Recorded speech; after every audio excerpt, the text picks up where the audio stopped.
বিষয়টা সেরকম না। আমি আমার বোনের এখান থেকে বের হয়েছি, ঠিক আছে, আমি যদি কলা সিঁড়ি আপনি চেক করেন, ঘরে গিয়ে চেক করেন, ঘরে যে চেক করো। তো বাবুকে প্রশ্ন করতেছে, আমার ভাই তুই এগুলো তোর মামার গাছ, তুই যখন দেখছিস তুই সাথে সাথে আমাকে ডাক দিস না কেন, যে আমার মামার কলা তুই কই নিয়ে যাচ্ছিস, এটা তুই সাথে সাথে ডাক দিতি। এখন এক পর্যায়ে তোহা মানে উত্তেজিত হয়ে গেছে। উত্তেজিত হওয়ার এক পর্যায়ে মানে চিৎকার চেঁচামেচি করতে করতে হঠাৎ করে উনি ঘুরে পড়ে যায়। ঘুরে পড়ে সামনের সাইড এভাবে পড়ছে রাস্তার উপরে। সেজবাই আনোয়ার হাসপাতালে নিয়ে যায়। হাসপাতালে নিয়ে যাওয়ার পরে ওইখানে ডাক্তার জানায় যে উনি আর নাই।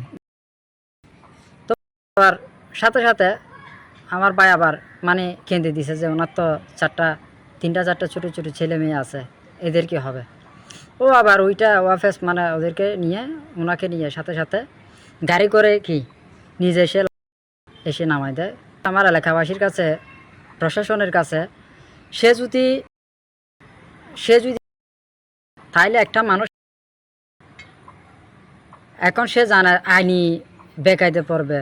সে যদি হাসপাতালে নিয়ে যাইতো বা হাসপাতালে নিয়ে যাওয়ার পরে কি আবার সে সাথে কি বাড়িতে আসতো, ওনাদের ঘরে অবস্থান করতো।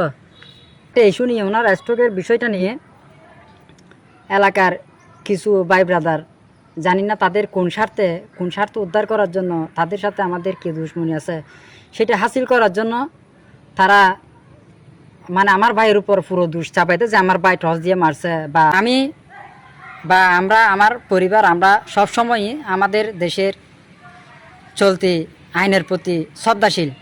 আমরা এই দেশের আইনকে সম্মান করি।